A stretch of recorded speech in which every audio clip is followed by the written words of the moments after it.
What's happening? Once again, this is the New York Hardcore Chronicles live on a very somber day as we are paying tribute to a couple of our friends. As it turns out, it is also, I am told, the anniversary of Todd Youth's passing. We're here to celebrate the life of Scott Koenig, our friend, and Sean Kilkenny is well passed away. So should be a pretty heavy show. Should be a heavy show. What's going on, Robert in Scotland? What's up, Brian? What do you say, bro? Hey, Tim, good to see everybody. What's happening in Canada? Ackerman down there in Tallahassee. Good to see everybody. How about in Australia? Cool. Going to have a lot of people coming in and out of the show today. Should be interesting. Let's bring on this dude. Let's get crack-a-lacking. Should be heavy. Good to be seen. I see you, Lenny. What's up in Norway? All right. Austria. All right. Good. What's up with you? Hey, what's going on? What do you got? What's going on back there? Getting ready for winter stuff here at the yard. Is that graffiti removal stuff back there? It is. Look here. Don't tell. Yeah, RS-70. Don't tell Danny Diablo. You are the enemy. Any missing graffiti, they're gonna think it's me. Right. Oh man. Yeah, crazy world, huh? It really is. It's just it's been too many people in a very short time. Yeah. And we have fortunately we all have each other, and we have the bands and the music that the bands make, and it keeps everybody kind of connected during all this. Yeah, it's really going on a lot. It's like I'm getting numb to it, But it's a little too frequent. But Scott Koenig hits hard, man. For me, he was a good friend, and I go back with him, and he put me on back in the day. So, he was really connected to so many, amazing, influential bands that really mean everything to everybody. It's like people don't realize how significant he really was, and hopefully today a lot of people who don't know will know afterwards. Yeah, we're going to go through that. I did a lot. I did some homework, and I have a really great intro written. So Dominic says hello. Yep. What's up, Dominic? This show heals. All right. Amen. Let's do photo of the day. Let's not get crazy, people. It's not that kind of party, But Stephen has a couple of photos that he's taken that sort of that speak to this show. So here's the first one here, and yeah, I know what this is. Hey, bro. Hey, who's that guy in the background? That's me in the background, bro. Good pick. There I am with the bandana. I'm right over Billy's head there. Yeah, this is 94, 95 Roxy Music Hall in Huntington. Frank Cariola's Roxy. Yep. Yeah, Frank Cariola's Roxy. Where do you see minus? I don't see minus. Is that? I don't see minus. I see Rick. From Marauder to my left. Is it Jazz Hoyt and the Biohazards? Is it Biker Fest 1989? Is it Sublime? All right. Yeah, I can see. You know what? Billy has a little bit of that with the haircut there. Yeah. Right in front of Evan. Oh, that's right. There's minus. Hold on. There's minus right in front of Evan. Ah, right. Yep. Okay. Yeah. I remember all this. Yeah, look. This is when I have my I had my throat pierced. Yeah. Oh yeah, you Yeah. throat pierced? You Yeah, sadist bastard. you can't really see it in the photo, but I had Oof. my throat pierced. I have the scar right. I have the scar right there. I had a piercing through my throat, and I it knew got one other guy that had that, and it freaked me out. it got tore out at a Biohazard show where we got into a brawl at the whiskey. Ooh. But that's Tales from the another hard side. hard side. That's another. That's I put a Wow. bullet in your head for the color of your skin. This is my neighborhood. Yeah. Oh man. Yep. Yeah, that was There's a couple those other were ones, fun right? times. I mean, that in particular, those Oh, here's a that cool era. one. Here's a cool one with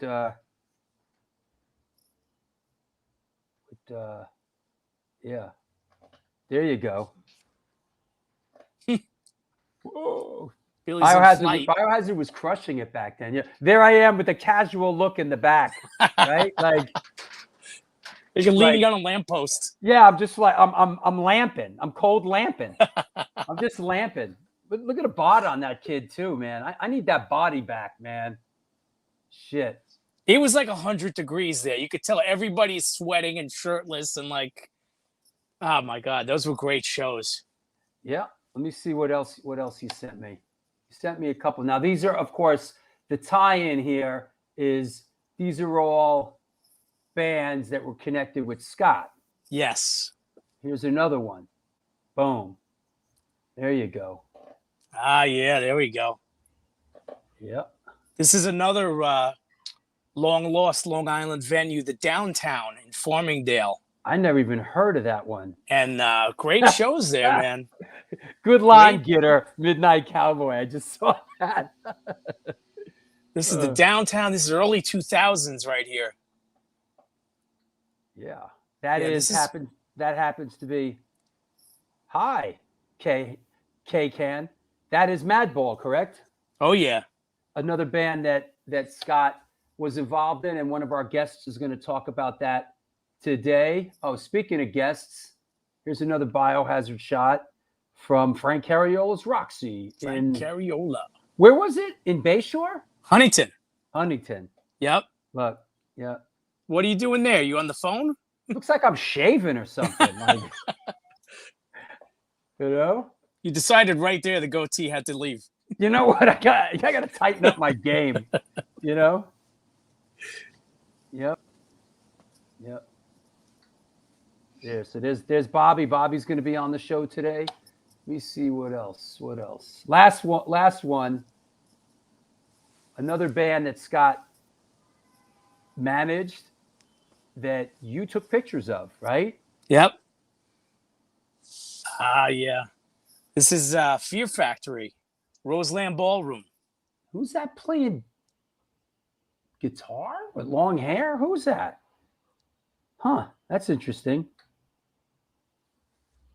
Is that a bass? Looks like a guitar, but it's not Dino. Dino, I think, is on the other side. Fear Factory only have one. I don't think they ever had two guitar players. Hey, Wedge, did Fear Factory ever have two guitar players? No, right? Yeah. Huh. Yeah. That's one of our guests. I'm asking him. Yeah, this is again early 2000s. Fear Factory, Children of Bodom, and Lamb of God was the headliner, actually. Come to think of it. What was the year? Probably like 05, maybe. I think that's when Christian was on guitar. I think you're right, now that you mention it. Yeah. There you go. Yeah, I don't think Scott was involved with them during that era. Cool. All right. Well, there you go. Anything else? And any other? No, you know what? I just happy to be a part of this and to pay my respects and to just really be able to celebrate a life. Couple of lives, man. Yeah. It's sort of we'll have a couple of laughs. We'll have some fun with it. You know what? That's the best way to do it. Is rather than mourn a death, you celebrate a life. Yeah. And we all got each other to do it. So I might get choked up. Listen, that just means you have a heart in there somewhere, you know? I have no heart. Oh, We won't this tell one- nobody. right? I have no heart. Oh, life is for the Man. living. That's right. And this show is for the crying. I think I've cried on this show. I think at least 3 I remember 4 times. It was Michael Graves made me cry. Mike Judge made me cry. Yep. Mike Judge fucking wrecked me. And there was another one. Yeah. So I have a heart of stone. I feel nothing. I feel nothing. Hello? All right, I'll talk to you in a bit. You got it. Take care, everybody. Won't get into any trouble over there in the train yard. No promises. All right. Hey, there you go. This is the New York Hardcore Chronicles Live. Let me just shout out my sponsors. Feels a little awkward today, but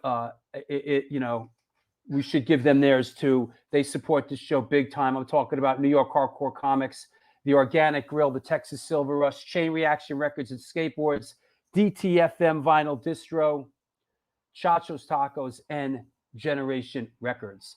Yeah, I think a lot of people cried during the Mike Judge show. The Lizard is down with my dad in Florida, and I try not to do shows for my dads anymore. So I want to mention while we're at it, it is the anniversary of this person passing away. Another person that is really missed. It is the anniversary of Todd Youth's passing.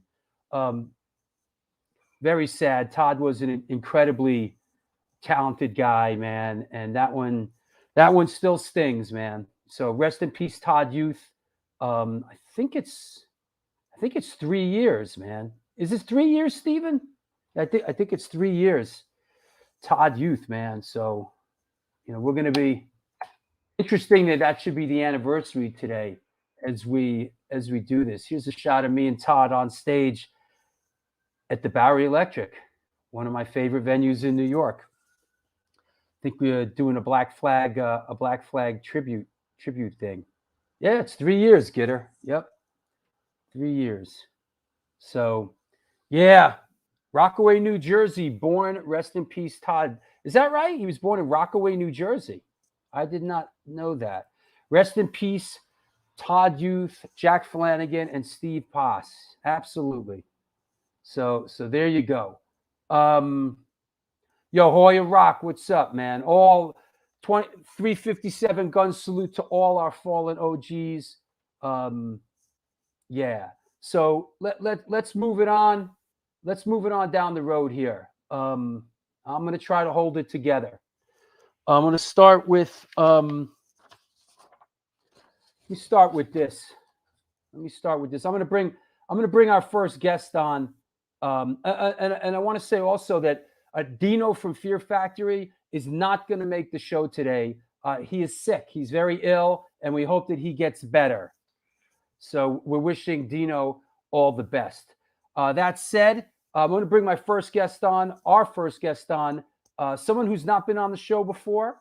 But I want to read this introduction first, okay? And this is Scott Koenig, former manager of the metal bands Biohazard and Fear Factory, and a veteran of the early Def Jam Records Rush Communications company that managed or released albums by the Beastie Boys, Run DMC, Slayer, and others, has passed away. Koenig was highly regarded as a caring and interesting person throughout the industry. A native of Staten Island, Koenig got his start as the metal guy at Vinyl Mania, It's Only Rock and Roll, two of the many major record stores in New York City's Greenwich Village during the 1980s. He attended New York University with Rick Rubin and introduced the Def Jam co-founder to Slayer, who became the first non-rap signing to the Def Jam label. Soft-spoken and low-key, in contrast to the loud music and musicians he worked with, Koenig was a familiar face on the New York music scene for the era of the era and appears in the Beastie Boys 1986 video, Fight for Your Right to Party. That's him with the fake eye patch getting a pie in the face. We'll take a look at that later. Koenig briefly managed Slayer and worked for Rush into the 1990s, hitting his groove, managing the New York hardcore metal outfit Biohazard, who released 9 studio albums over the next 20 years. Koenig cut a deal for the band to release its second album, 1992's Urban Discipline, on indie metal powerhouse Roadrunner Records, ironically, after they signed with Warner Brothers, a common tactic during the era to build underground buzz before their major label debut. In 1995, he began managing Roadrunner metal act Fear Factory. Around this time, he founded King Records in management and moved to Los Angeles, where he was a regular on the city's metal scene, particularly at the legendary Rainbow Bar and Grill. I can attest to that. Through the years, he was associated with many hard rock acts, including Earth Crisis, Madball, Chimera, Samsara White Devil, Spineshank, Law and Order, Volbeat, Divine Heresy, Downset, Sworn Enemy, Prong, Devil You Know, and many more. I want to bring on a friend of ours, a good friend of Scott's. He hasn't been on the show before. He was the best man at my wedding, lives in my neighborhood. Ladies and gentlemen, Mr. Philip Leeds. What's up, bro? What's up, bro? Good How to are be you, here. bud? Still Yeah, down to be your best man. You need me, I'm there. Yo, you were there, bro. You stepped up. Of course. I fulfilled all my duties. Yeah, we had a good time. It was a great wedding. No question. No It question. was. At least Tuxedos and everything. I had a good wedding, bro. At least there's 100%. that. It's always So good yeah, to man. not. So let's talk a little bit about Scott and how did you come in contact with Scott? Because I know, of course, you ended up working with Scott at Rush Management, and you were involved with a lot of the bands that he was, working with, and I was his right hand guy. You were his right hand man. Tell us about it, bro. I got a job at Def Jam in '94, and I didn't know anybody. And my office was right next door to Scott's. I worked for a lady named Francesca Spiro at Rush Producer Management, and Scott had Rush Artist Management. But I grew up like a New York City hardcore kid writing graffiti and whatever. So Scott and I shared like a common like metal meets hardcore bond. And Scott and I used to shoot the shit about CBGBs and hardcore and whatever back in the day in the hallway outside our offices. And I worked for Francesca for a minute, and then I worked for Peter Thomas at How Can I Be Down? And Scott asked me during How Can I Be Down? And let me just say, all this was in the same building, correct?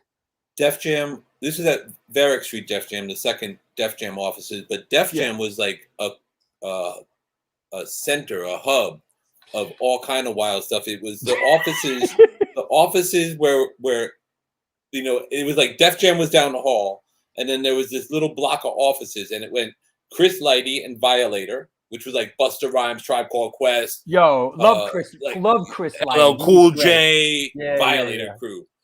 And then Francesca's office, and then Scott's office, and then JMJ, Jam Master J, and his label, and then How Can I Be Down, which was Peter Thomas, and this music convention thing that was happening at the time. And so I was working for that music convention after I worked for Francesca. And Scott asked me one day what I was going to do after the convention. And I literally was joking. I said, I'm going to come work for you. And he was like, yo, I was thinking the same thing. And I was like, what? Really? And he was like, yeah. He was like, I was about to ask you if you wanted to come and work for me. And so I started working for Scott. And Scott, Scott was like the only rock and roll in the building left. Rick Rubin had left and Slayer wasn't there anymore. But Scott had Rush Artist Management, which he had licensed from Russell and Lior. But he had a label imprint, King Recordings. Right. Not to be confused with James Brown's King Records. Right. So Scott had that label deal, and that that kept us in the building. And when you when you were working with Scott, who were the artists that were in Scott's roster? When I first started, I think he had just signed Fear Factory, and so it was Biohazard, Fear Factory, Downset. I think that was basically it. He had Dogma, which was Phil from Law and Order, his band on the label side, and he had Harley and Paris's band at a certain point. He had Samsara or White Devil signed to the label. But I think that when I first got there, it was just the three bands. It was Downset, Fear Factory, and Biohazard. And then he signed Madball and Earth Crisis and started managing them. And you got saddled dealing with Madball and Earth Crisis. No, a little bit. Like basically, Scott. I kind of was like, Scott's right hand guy, so I was like pretty hands on with all the bands. And then when he signed the two new bands, he brought my band Brian back. Right.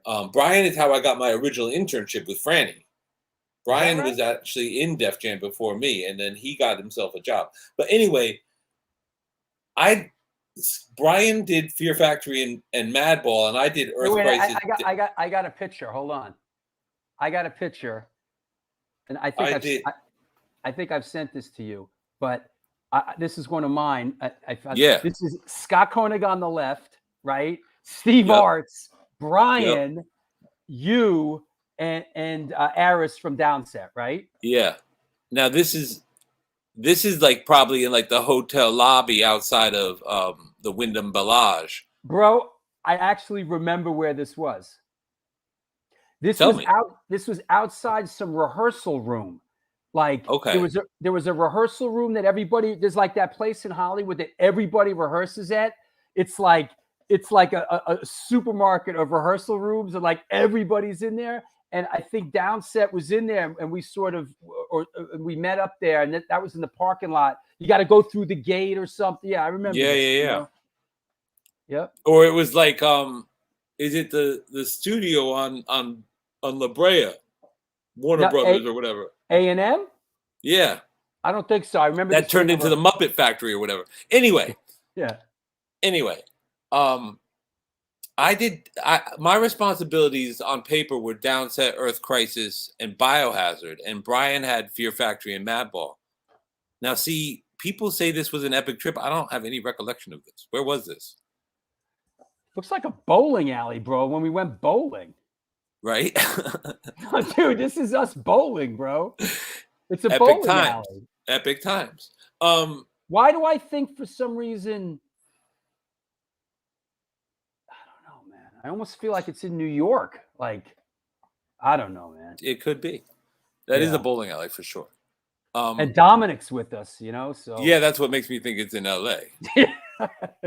Where do we ever go bowling in LA? I don't remember that. Whatever. Like, that's in San Bernardino on an off night or something. Yeah, there you go. But things got really interesting when Scott signed Earth Crisis and Madball, because number one, Madball was fully in maniac mode, and we're like just like rioting around the world and brawling across the planet Earth. No, listen, we the first tour that we worked with Madball, like Scott, like I signed Madball, and me and Brian were like, oh no, and we signed Madball. Get ready to fight for your life. Yeah, it's on. Like, yo, knuckle up, fools. Hey, you know something? Hold on, I gotta interrupt. Bring Hoya in this call. Georges Solmers said, "Isn't that the bowling alley on University and 12th?" It might have been. And that's exactly what I thought that was. But why were we there? I don't know, but looking at it, that's where I thought that was. That's the only bowling alley. All right, go on. And so, Brian and I would get to the office at like, normal hours, and Scott would roll in at like 11 or whatever. But we would go to the office every morning and play the voicemail. And it would be like a string of hysterical phone messages from like club promoters, tour managers, the other bands. Like, yo, Madball beat up the security. Madball beat up the crowd after the show.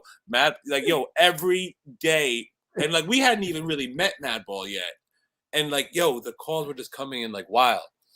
And I don't know if you know this about me, but I like to drink. I like to smoke. And I was like out there representing for Earth Crisis, which is pretty serious about not drinking and smoking. Right. And, like I accepted them for who they were. They accepted me for who I was. And like, I'd be the guy with the beer at the Earth Crisis show representing their management. And they'd be like, yo, we'll talk to that dude with the beer. And they'd be like, yo, we'll talk to that dude with the beer. So it was pretty wild times. Right. I wanted to just share two quick memories. Go ahead. Let's keep it moving, baby. Scott, like you said, introduced Rick Rubin to Slayer. Yeah. And so fast forward to 98, Scott and I are at Milton Keynes for Ozfest, and Fear Factory's on the bill. There's a longer version to this story that's totally bananas. But anyway, basically, Brian and I in the morning got a big chunk of hash, and we started giving out hash to everybody because we had so much hash. and then like whatever, Pantera's on stage. Scott and I are standing behind Vinnie Paul, like dead ass. Now, what is this you sent me? Is this a screenshot? Yeah, this is. I just went when Scott passed away. I was thinking about this day, and part of this story involves the jumbotron. Right. So I went and found like Ozfest jumbotron footage, and this is me and Scott. I got a Roscoe shirt on, and that's Phil Anselmo with his back to us, or with his back to the camera. But me and Scott are standing there just like enjoying Pantera, and Tom from Slayer walks up to Scott, and to me it's just that's Tom from Slayer, but to Scott that's like his man, whatever, that he's known for a long time, and he says something to Scott, and Scott points at me, and so Tom comes around Scott and he's like, "Hey man," he's like, "I got some hash. Do you have a pipe?" And I was like, "Oh yeah, I got hash." I was like, "That's probably my hash." I was like, "I got a pipe, yeah." So me and Tom are like standing there smoking hash out of a bowl, and I take a big hit and I pass it to Tom, and I like exhale and like look out over the crowd, and on the jumbotron is Vinnie Paul, me and Tom is just like, and I'm exhaling, and I like tap Tom. I'm like, "Yo." And we have like a laugh about it. That's me, funny. Scott, him, just like enjoying Pantera, getting high. And when Tom like says goodbye to Scott, thanks me for facilitating the hash smoking, and then like looks around, and there's like a giant fan blowing on Vinnie Paul. It's like June in fucking North England. It's a swamp. And Tom dumps his water bottle in Vinnie Paul's fan, which causes like a monsoon spray on Vinnie Paul, and then runs stage right, and Vinnie Paul turns around stage left, and me and Scott Koenig are standing there with water bottles, and we're the only ones there. And Vinnie Paul like looks at us while drumming, like, "Why the fuck would you douse me in water?" And I just kind of like Homer Simpsoned it into the hedges, disappeared, but. Scott always had us up in Black Sabbath and Pantera shows and knew everybody and was just, a behind the scenes connector. You also mentioned the Fight for Your Right video. Did you see that? There's me and Drew back in the day. With the free Arnett's, a lot of free Arnett's. Yeah. Huh? Shout out to Arnett sunglasses. Yeah. Hold on. I got that clip. And you see the picture I just emailed you? That's probably from that shoot. This is it right here. Scott told me a story that he road managed for the Beastie Boys on New Year's Eve once. He actually like tour managed. He told me that like for one night he was the Beastie Boys road manager. And this is from Pete Rock, Rushtown 298. That's the original Elizabeth Street address, 298 Elizabeth. Yeah. And Pete Rock is like the archivist of all things hip hop and Def Jam, but this is an old behind the scenes picture of Scott and that face. I got this. Hold on, and hopefully, I don't know how flagged I'm gonna get here, but let's give it a shot. Where is it? Yeah, here. Nailed in the face with the pie from the Fight for Your Right to Party video. Pie. Right? Yeah. Yeah.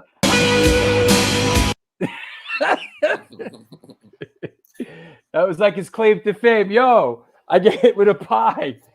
That's epic. All right. Good, man. All right. Well, any party shots? No, I mean, Scott was a legendary guy, and it's just a tragedy that we lost him to this bullshit. And I mean, like I said earlier, Scott really gave me an opportunity, and it really led to a lot of the rest of my life, and I really appreciate that guy. He's a brother to me, and I miss him every day. Yeah, you and I, we talk. He was that person to a lot of people, and a lot of people will tell you that Scott really put them in the game and gave them sage advice, and he was an ear to a lot of people. So. And he had a special temperament, that he had a real calm temperament, which you don't see a lot, For he sure. wasn't a friggin' maniac, and remain calm under pressure. Yep. All right, bro. I love you, man. Love you too, man. Shout out to all the other people coming on the show. Shout out to all the fallen soldiers. R.I.P. And live your life, everybody. You never know. Right. I'll talk to you soon, man. What's good, John Scott? What's good, Hoya Rock? Yep. There you go. Peace. I'll talk to you soon. Bye. Yep. Well, there you go, man. This is the New York Hardcore Chronicles Live. A very somber day. We are sponsored by New York Hardcore Comics, The Organic Grill, the Texas Silver Rush, Chain Reaction Records and Skateboards, DTFM Vinyl Distro, Chacho's Tacos, and Generation Records. Next up, I want to bring a friend of ours. He's been on the show before. He's got quite a history with Scott. He lived with him for a while. Talk about Mr. Mike Gitter. What's up, Mike? Hey, Drew. What's going on? Oh, another day, another show. Hey, first, exactly. No, first and foremost, rest in peace, Scott, Sean Kilkenny, Todd Youth. All of them are, a big hole in all of our hearts. Yeah, absolutely. It's a crazy world right now, man. It happens a lot, and it's a weird thing because I was talking to Philip about it this morning because I talk to Philip a lot, and the way things have been with the pandemic, like you're not seeing people in person a lot, and some people you haven't seen in a long time, so we're so disconnected from each other physically that when someone passes away, it just feels like you're disconnected to begin with. It's a weird disconnect going on. Yeah. I mean, it's funny because I made it. As Scott was, Scott's health was declining. I made a point to stay in touch. If I hadn't seen him in months, but I did make a point to stay in touch with him. Every 2-3 weeks, like, hey man, what's up? Yeah. And I ended up just randomly being stuck in traffic and giving him a call. I heard he had, he was not doing well. And I'm thankful that I had a chance to say, goodbye to him. He's actually the day before, he sounded, he didn't sound great, but he sounded optimistic. And he sounded like he was in a good place. And I think that's the way he went out, and I think that's the way I'm glad we're thinking of him now. It's like he'll live on. He lives on in memories that aren't just good; they're amazing. Scott. Yeah. As Philip said, Scott was somebody who was beyond kind, was beyond generous, had a very special sense of patience and temperament. Mhm. And, in many was a champion of the underdog, be it in an artistic sense. Streets of LA. Hold on one second. Wow, better than Streets of New York, man. Yeah. They're coming for you, Gitter. Oh yeah. Well, where I am is at least Streets of Venice. Oh, okay. So, Now you lived with Scott. Yeah. For a while, right? I live with Scott like right after I had moved to Los Angeles. I had a couple of big shifts in my life, like a marriage that didn't work out, a job that necessarily you didn't. If I only had Philip Leeds there. There you go. Leeds gave Philip. So right, anyway, go on. Scott took pity on me, and he was moving from his place, I believe it was on King Street, Right. to a spot up on Mount Olympus in the hills, which is pretty majestic. And at that point, he was like, he was literally like, "Yo, you want to live in the hills?" I'm like, "That sounds like an experience. I'm in." And we ended, he ended up being roommate, confidant. At that point, I was between A&R gigs, and we I worked with him on King Management, and we actually worked, we worked with a number of artists, including Prong, super underrated band called Howl, Devil You Know, which was the first incarnation of Howard Jones' post Killswitch Engage band, which is now known as Light the Torch. And it was a very great a great and special time, and I learned a lot from him. Yeah, he was he was in the game a long time, man. Yep. And well, yeah. I mean, I had met him in 1987 before I even moved to New York. Wow. I was writing. So it was a point where I was sort of like contemplating moving there. I was down there quite a bit, and I was writing you were down here from Massachusetts, where you grew up. Yeah. I was sorry. Yeah. I was down from living in Boston. Right. So, I was actually writing for a number of magazines, including Rip, and I was interviewing Danzig for, this was like pre-first Danzig record. This was sort of like, as people are getting more and more interested in him. I already, knew him and was a huge fan. And Scott was basically the day person, who was helping Rick's, probably do some management duties with Danzig at that point.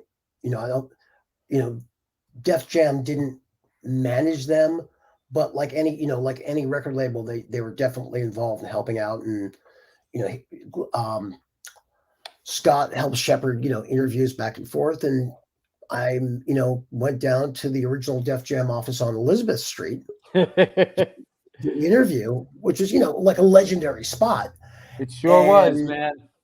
Yeah. First met Scott. And, as I kept coming down to New York, I would keep bumping into him. He was this omnipresent, almost like Zelig-ish kind of character, but always super warm, super cool, very inviting and very inclusive. Like, people like that were the reason why I've made the move from Boston to New York.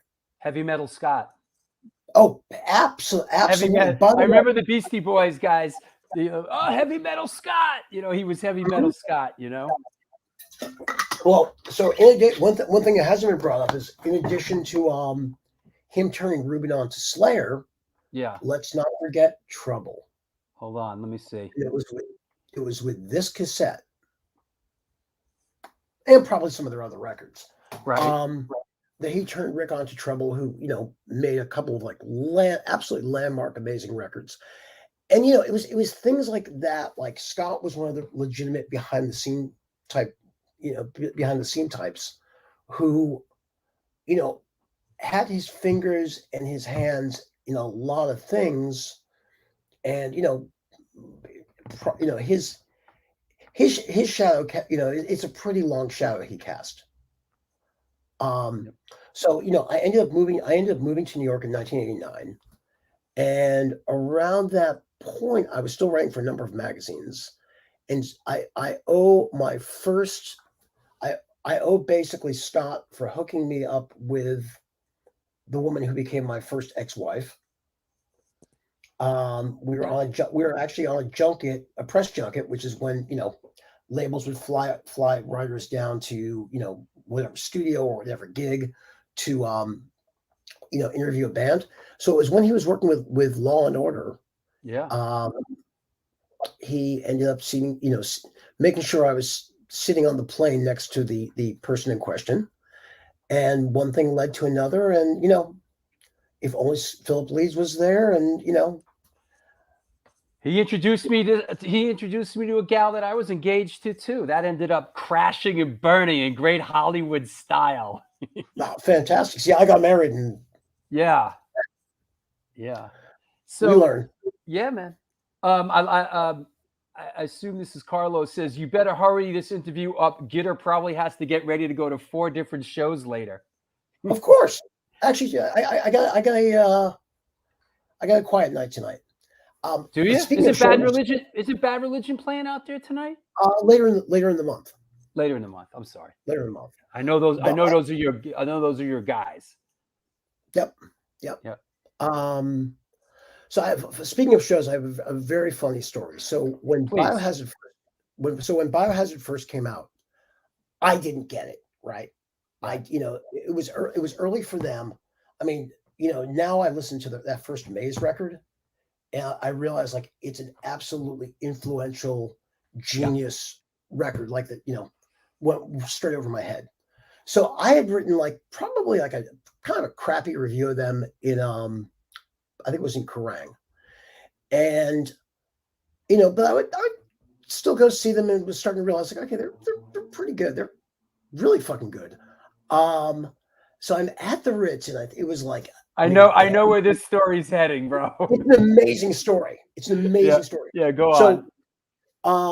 So literally, I'm upstairs at the Ritz, and it's like a Danzig, White Zombie, maybe Leeway. Biohazard show, and there's about 2,000 people going nuts to Biohazard. So mid-set, Evan stops and he goes, "You guys think we rule, right?" And can I tell the story from here? Well, and that guy on the balcony, that guy right there, see that guy, right? I remember this. He's fucked up. And I'm sitting next to Scott. Next to the band's manager. Next to the band's manager, and literally the spotlight goes to us. Yeah, that guy right there, him. And we're like, yeah, that's me. So, fucking hilarious moment. And actually, if wait, what did he say? That guy wrote a bad review about us, or that guy thinks we suck. Yeah. Do you think we suck? No. Nope. There was at least 2,000 people agreeing with Evan. Oh, God. Yeah. 2,000 Biohazard fans can't be wrong. And, actually, if there was any trace of a beef, Scott helped squash it. So, we got to ask Bobby and Danny about that when they come on. I'm sure Bobby remembers. He has a great memory. Yes. And guess what? They were right. Yeah. So, I got to know Scott over to, obviously we were friends. I ended up working at Roadrunner around 1997, 98. Sure. And, ended up actually signing Earth Crisis when he was managing them. Made a great record called Breed the Killers. Also ended up A&Ring Madball. And for all on Roadrunner, right? Yeah. And for all the sort of everything Philip said, they were probably more professional and more like on point than most bands. And we worked on the Look My Way record, which is a great Madball record. But yeah, I mean, it's just from there it was just sort of like the endless stream of like Scott just being a constant. Hey, you deserve a medal and a monument for A&Ring Madball back then. Man, it was easy. It was easy. They like regardless of anything, they had their shit together. Yeah, they're great, and still do. Yeah.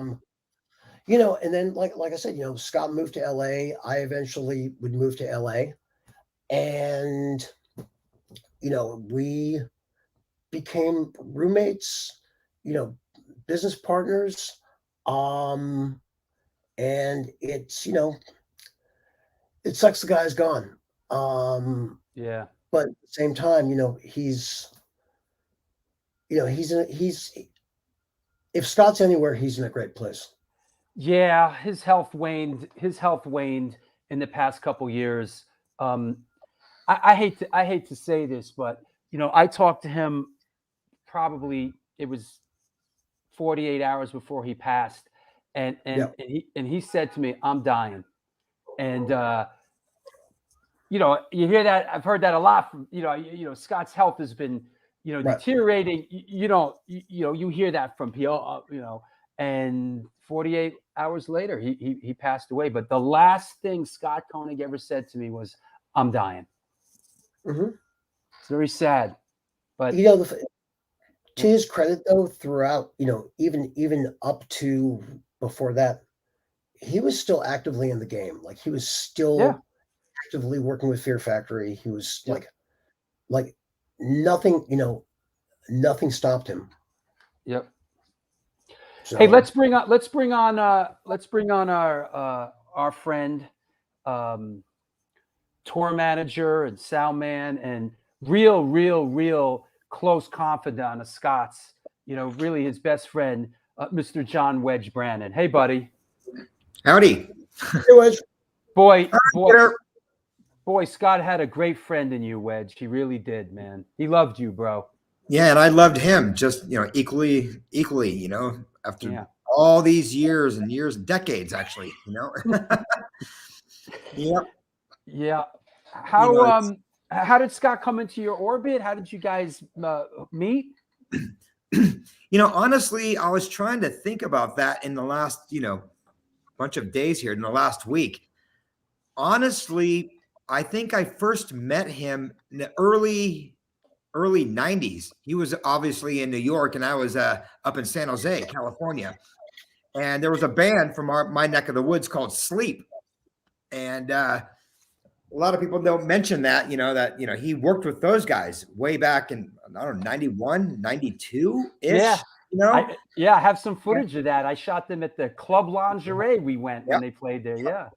And those guys were, Matt, the singer, he was always hanging out at the club I was at, working at, but way back then, drinking, they were a young band, but of course they had their own little, following and stuff. And Koenig had picked them up, managing them, and he was calling us. So I'd speak to him on the phone.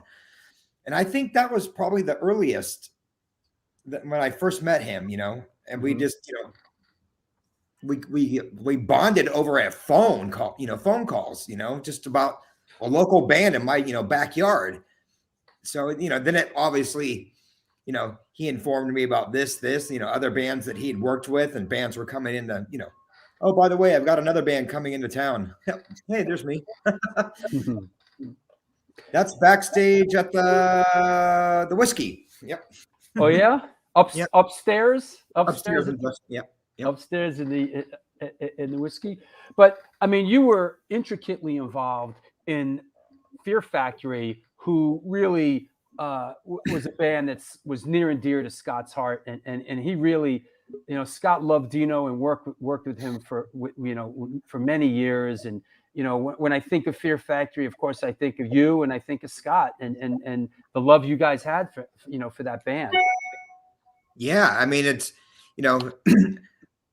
way back then, working with Fear Factory, I mean, they were on top of the world, which was amazing. And they had other personnel out there with them working for them, but I was always on that tour, working with another band, and then it came into play with, oh, let's just put Wedge in the, working for Fear Factory, and that was quite a long time ago. And then I worked with Biohazard and Spine Shank and this band and that band, Yeah. all of Scott's bands, Well, I do remember being out on the road with Yep. you. What was it? What was that? Sepultura, Biohazard, Spine Shank. Yeah. That was a good one, bro. Yeah. That was, yeah. There's some really quality video out there of that tour. you know what I came across it when I was looking for stuff. This is hilarious. I have this footage, and we got to get Danny on to talk about this. He'll remember this. We used to put the boxing gloves on the Spine Shank guys in the bus, and have them. We'd have boxing matches on the bus as it's flying down the highway. That was absolutely. You know what? Hold on a second. Hey, Danny, you remember that? Howdy, Danny. Danny. Hey, Danny. Hey, you remember that when we used to put the boxing gloves up? Man, that was insane. 90 miles an hour on the bus, fighting in the front of the bus. Incredible. Those are good times. What's up, fellas? What's up, Good Danny? to see you. How are you doing? Good to you guys. How are you doing, Danny? Give us a little take on Scott, will you? I'm doing all right. Scott was like everybody else already. He was like a guy who had a talent for connecting people. And, when people got together, they would make something better than they were able to do by themselves. And Scott was one of those guys that was just great at connecting people. And he hooked up so many people, including me and our band. And, he was just like the most untraditional manager, but a great manager at the same time. You know what I mean?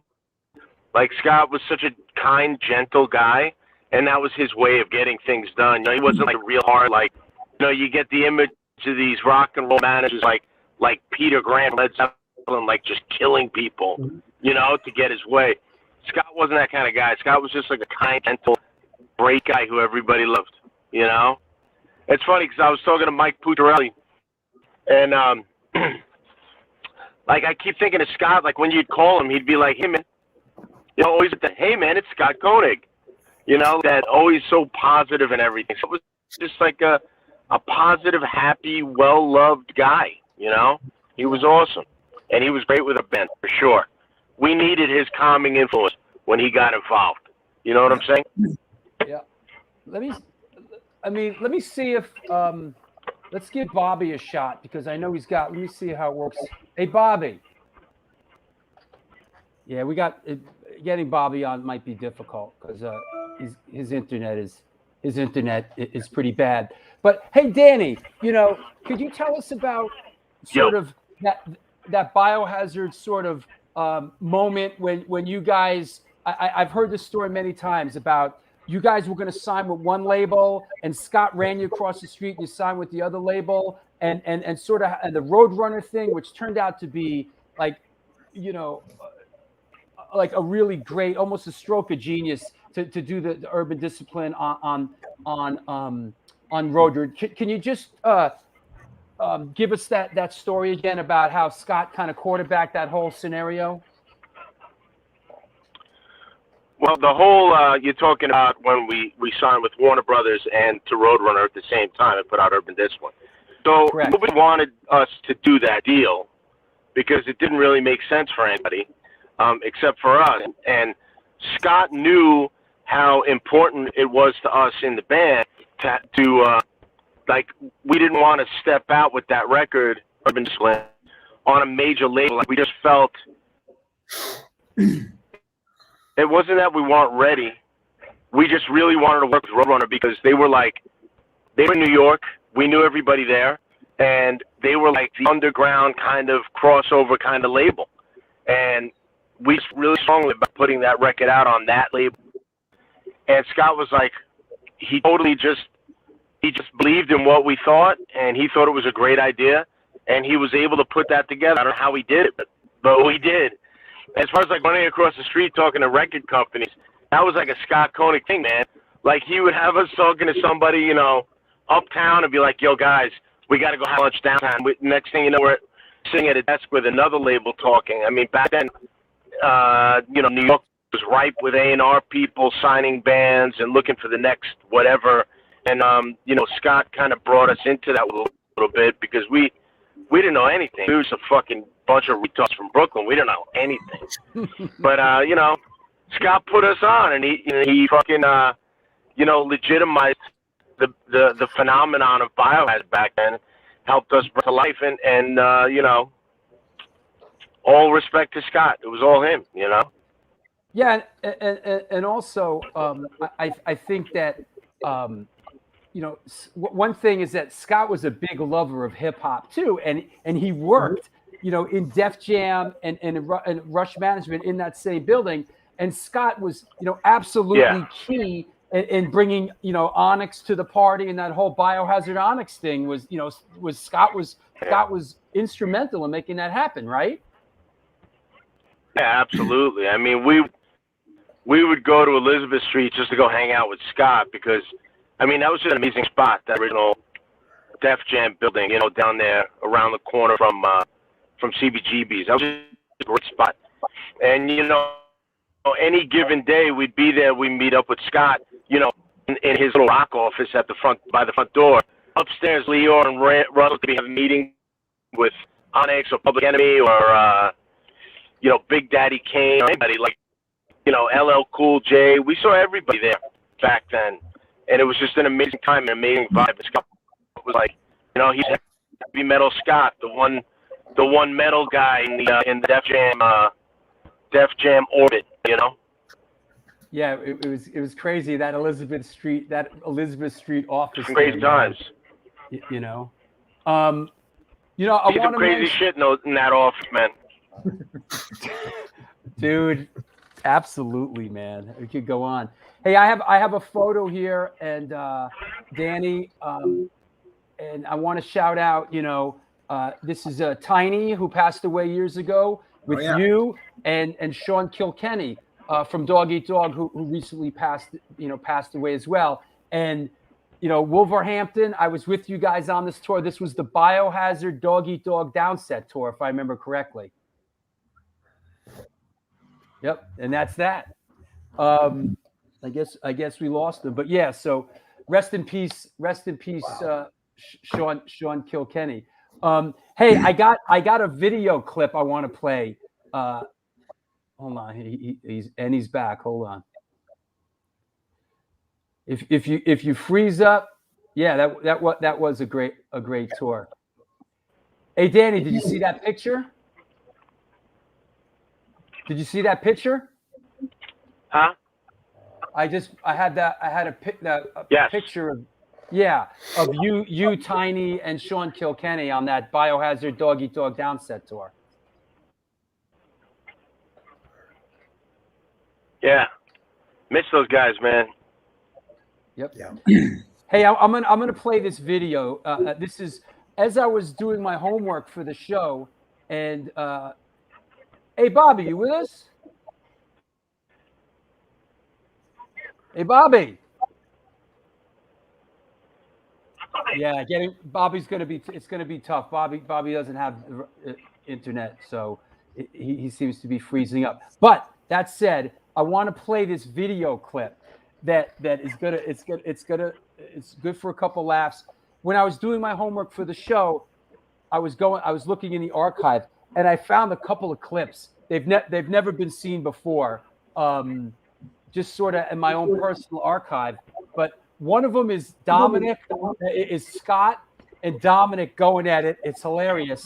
And then the other clip is actually when we were moving Scott out of his apartment. It's a short clip when we were moving Scott out of his apartment here in New York for him to come to LA.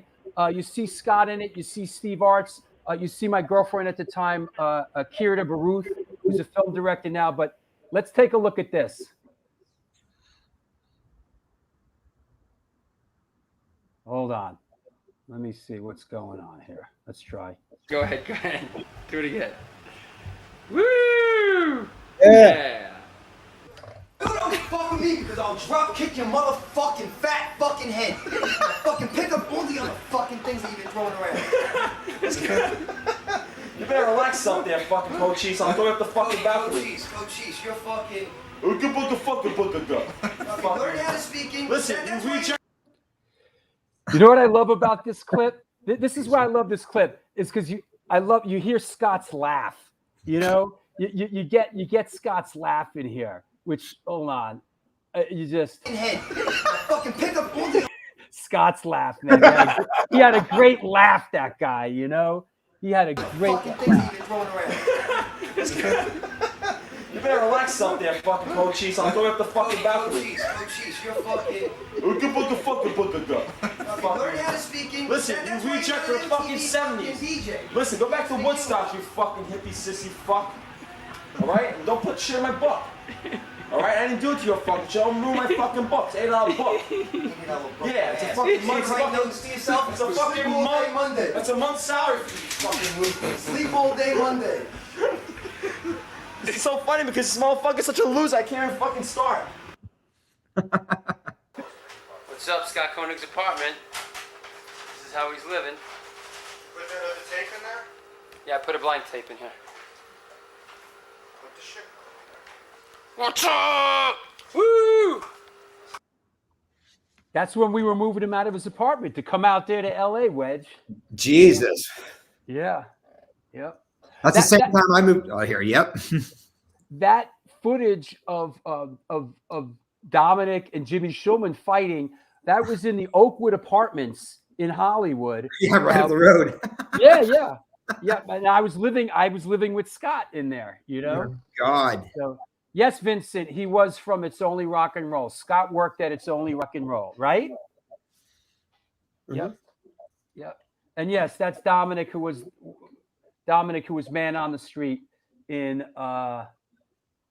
MTV for stuff. MTV.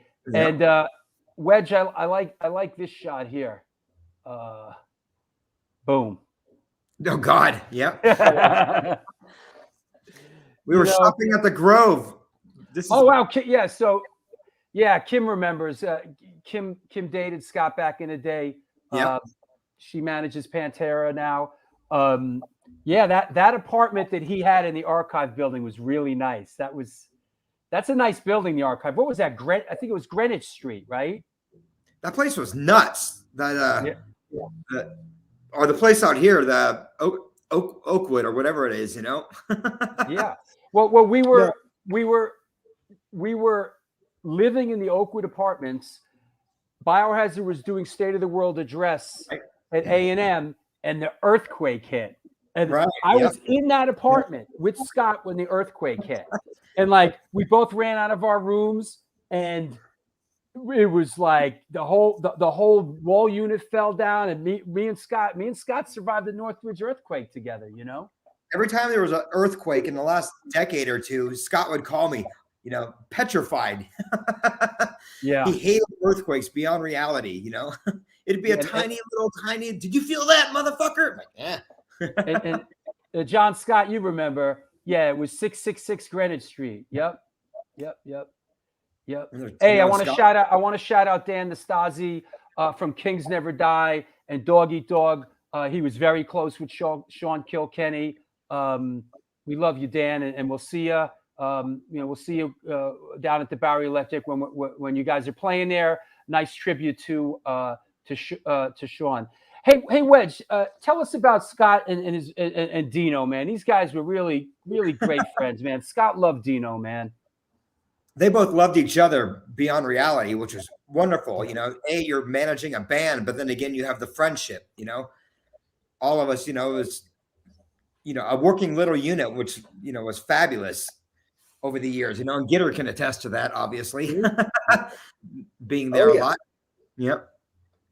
I mean, they both supported each other in everything that they did. You know, Scott was always 100%, you know, there to back up anything and everything Dino did, you know, or was working on, you know, and multiple, you know, outside of just managing a band and, you know, putting Dino in this project or that, you know, he was there 100% every day. Yeah, he backed him like nobody else. I mean, even the Divine Heresy days, Yeah. you know, he pushed that uphill like crazy. Yep. Here's a shot of this talk about Dominic. This is a shot. I you know, now I think I remember now what was happening here. We drove from LA because Black Vegas. Sabbath was playing New Year's Eve. Was Sabbath playing in Vegas New Year's Eve or something? No, One it of was the those- Arizona show, that first one, wasn't it? Yeah, but what's odd is that I have this shot on the same roll of film, and this is us in Vegas in front of the Flamingo. So why do I think that Sabbath was playing Vegas? Yo, funny story though. Dominic was with us, and as soon as we got to the Flamingo, we went into the casino, and Dominic proceeded to lose all his money Of course. within an hour. Within an hour. And then blame you and Scott for it, right? Kim says Phoenix. Was it? I don't understand how the Flamingo comes into play here. Maybe I'm mixing up two shows. Kim says it was Phoenix. So Yeah, you guys all drove down to Phoenix for that first Sabbath reunion show with Pantera and that's right. Soulfly was there or something. I don't know. That makes sense. Yep. I guess the Flamingo thing was. Oh, and Vegas was January 2nd. Okay, she Kim remembers. knows. Yeah, so we must have went to and then we drove because I remember driving across the desert, man, with Scott and Dominic, and me and Dominic fought the whole way, man. Of course you did. I can only imagine. Yeah. You know? Actually, it's funny. I remember getting stranded in the desert with Scott. Yeah. Like we were driving. Yeah, we were driving to a Fear Factory show in Vegas, and we get hit from behind. Car spins around, ends up on the embankment. You know, eventually we were able to drive and sort of get some repairs done down. You know, sort of down the way, and you know we're like, okay, we'll make the show. We'll make the show, no problem. Then the car just fucking dies in the middle of the desert, and we're looking at each other going, we're going to die here. And Scott was the most non-driving dude. Like Scott, Scott, I don't think ever learned how to drive. He took cabs everywhere. I told him countless times, you know, I can teach you to drive, you know, taking him out to open parking lot. This is back early 2000s, you know? Yeah. Yeah. It never, ever, ever happened. I never, ever saw him behind a wheel. Thank God. Hey, Wedge, a question from D, just to mix it up a little bit. Aside from the Crow, what are those discs behind you? Metallica, Big Four stuff, Deftones stuff, Mr. Big of all bands. Mr. Big. Yeah. Did you do front of house for Mr. Big? I worked for them on that 92, that, you know, To Be With You. All I wanted Yeah. is, and I hope. Yeah, that's a nice song. Way back when, I think I had hair then. And there's you're other ones, you know, Cold Chamber, Fear Factory. You know, they're over there somewhere. And you're going back out soon, right? Or relatively soon in pandemic sense, right? Well, yeah. I mean, working with ministry, you know, we canceled everything again, which is good, you know, because it's nothing but a complete shit show, you know, out there, you know, trying to do, you know, go from point A to point B every single day. It's not feasible or recommended. Yeah. You know, everybody I talk to, it's, you know, someone's getting COVID, you know, crew member, band member, et cetera, et cetera. You know, bands are canceling left and right. So it only makes sense to do it next year sometime. You know, we're going out in March. Yep. But I have done a bunch of shows in the last month with Exodus and Suicidal Tendencies. Just fly dates, fly in, do the show, festival, fly home. So, yeah. You know, it's good to go out and get out there and see people, which is kind of interesting and weird. And, you know, it's like, oh, you know, the anxiety level kind of, you know, you haven't been around people at all. The only people I've really seen in the last, you know, year and a half, people like Scott and, Laurel and Gitter, just, here and there, Dino, obviously. And like I said before, it's such an odd world now with so much disconnect, Oh, yeah. It's like, on one hand, it's like I'm totally isolated. On the other hand, I do a show, a couple times, twice a week or whatever, and I connect with people from around the world. Yeah. It's this weird sort of dichotomy of I'm sort of physically isolated, and yet I'm connected with more people in my life I ever have. It's bizarre. It's bizarre. It is really strange, just doing a couple of, big festival shows that I've done in the last month, seeing friends from other bands. It's like, everyone's trying to be safe, and protected, obviously, but at the same time, it's like, God, I haven't seen you in almost, 2 years, Yeah. Which is, it feels like time just sort of like morphed. Yeah. Time, and it's not over yet, right? No, not by any means. Thomas says, hope Bobby can chime in during the show. I just got a text from Bobby who said, I can't connect, bro. Should I do like a Bobby imitation? I can't connect, bro. My love and respect to you, Scott, and everyone on the show. I'm watching on YouTube. Sorry, Drew. Hey, shouting out Biohazard roadie, Totally Kenny. What's up, Kenny? Kenny Lowry up in New Hampshire was a guitar tech for Bobby. Boy, he took abuse. This guy took some abuse, man. Yep, absolutely. Let me take a break, you guys, and we'll come back. Let me shout out some sponsors. I should do that. Just let everybody know what's going on, and we'll come back in a couple minutes. Okay. Sounds good. All right. Sounds good. What's happening? This is the New York Hardcore Chronicles live, and it's a very somber day. We're paying tribute to our fallen friend Scott Koenig, who was a big part of my life and my career. He put me on back in the day. I also want to recognize Sean Kilkenny, who passed away fairly recently from Dog Eat Dog, and Todd Youth. It is the anniversary of his passing as well. This is the New York Hardcore Chronicles live, and we are sponsored by New York Hardcore Comics, The Organic Grill, DTFM Vinyl Distro, Generation Records, Texas Silver Rush, Chain Reaction Records and Tapes, and located in Corpus Christi, Texas, Chacho's Tacos opened their doors in 2001. Home of the almighty Chacho's Taco. They cook up an incredible home-style Tex-Mex food, and this month they're celebrating their 20th anniversary. They've been supporting underground music since the beginning, and in their own words, we ain't stopping anytime soon. Touring bands that play Corpus Christi, swing by and get a home-cooked meal at Chacho's Tacos. We got you. The underground scene will never die. Please follow us on Facebook or on Instagram.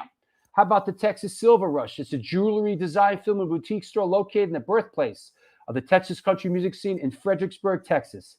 Goddamn electric. They specialize in working with musicians in all music genres to design and create unique one-off pieces, as well as to style them for stage, album covers, promo photos, and, believe it or not, social media exposure. Their client list includes Rock Roll Hall of Famers Greg Roulette, Ringo Starr, and, of course, Agnostic Front. During this current pandemic, all information and online sales are being taken at their Facebook and Instagram page, and, of course, www.thetexassilverrush.com. Come on now. Chain Reaction Records and Skateboards, located in Lakewood, Colorado, is the Rocky Mountain headquarters for all things punk, hardcore, and metal. Established in 2014, they have a large selection of records, CDs, shirts, stickers, patches, and accessories between Chicago and LA. From the pit to the ditch, they got your back. Get in touch with them at www.chainreactionrecords.com. Want to mention coming up, so you better get this party started. This Sunday, Mr. Eddie Sutton from Leeway is on the show. Halloween. Eddie Sutton from Don't Be Scared. Eddie Sutton from Leeway is on the show. A week from today, I'm excited to have, it's our first Side Trips show. Adam and the Metal Hawks will be on. A bunch of teenagers who play some great rock music. I love these kids. Wednesday, November 10th, Andrew Klein from Strife, World Be Free, Berthold City, and War Recordings. And on Sunday, November 14th, I am very excited. Former Rolling Stones tour manager, Grateful Dead tour manager, legend, and I'm making my way through his book. You can't always get what you want. Mr. Sam Cutler is coming on the show. So, a lot of cool things going on. You know what? I want to announce a brand new show. If you were a patron, you would know this already.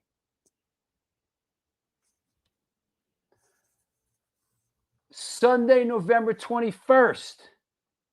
Come on. You asked for it, you got it. Veronica Valino from Life of Agony. We need more women on this show. Well, here you go.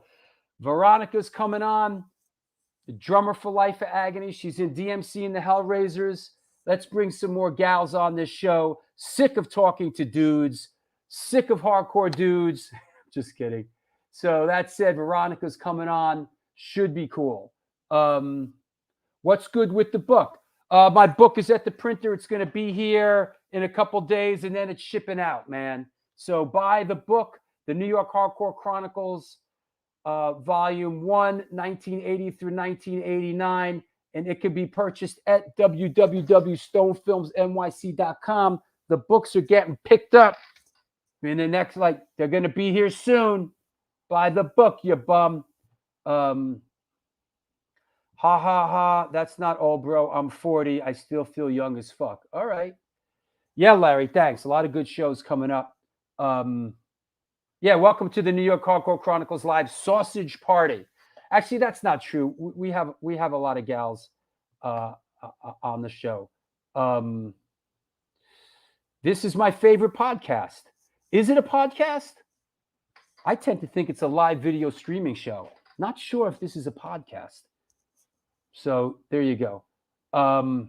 Your show is fucking sick. Sick as in unhealthy? Is sick as in good? Or sick as in unhealthy? Not sure what you mean, man. But yeah, thank you. Love and respect, Kenny. Yep. So yeah, that's some of what's. Thank you, Lee. By the way, I'm 48 and I still don't know how to drive. Well, Lenny, you know what, Lenny? Let me shout you out, Lenny. Here's a shout out for Lenny from Crazy Eddie. Has a show coming up. It is the next Bowery Electric show that we are doing. It is free. Sunday matinees are back on the Bowery. A week from this Sunday, November 7th, it is Dog Eat Dog, Kings Never Die, Crazy Eddie, and Dead Crew. So get ready for that. Also, I'm doing a book signing event there for my new book, The New York Hardcore Chronicles, Volume 1, 1980 to 1989. So come on down. It is free, you friggin' bum. Come down to the show. Yeah, it's a cool show. And yo, Larry the Hunter, featuring Larry the Hunter from Kings Never Die. So don't be scared. Get your shoes and socks on, kids. It is right around the corner. Yo, speaking of Dog Eat Dog, I want to throw up this picture. It's